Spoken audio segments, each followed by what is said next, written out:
Ang dami na nating nasabi rito pero, yun nga dahil nga sa kinokontrol tayo ng mga tao na kung hindi sila naiinggit, natatakot silang malaman ang katotohanan. Dahil nga siyempre walang kita sa allopathic practice. Dahil puro kasinungalingan lahat 'yan, nagpapanggap na mas magaling pa doon sa lumikha ng tao.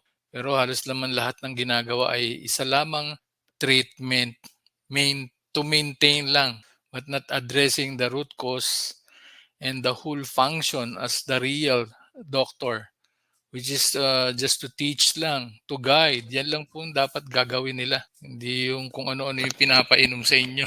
In the end, nag-failed lang yung mga internal organs, yun lang.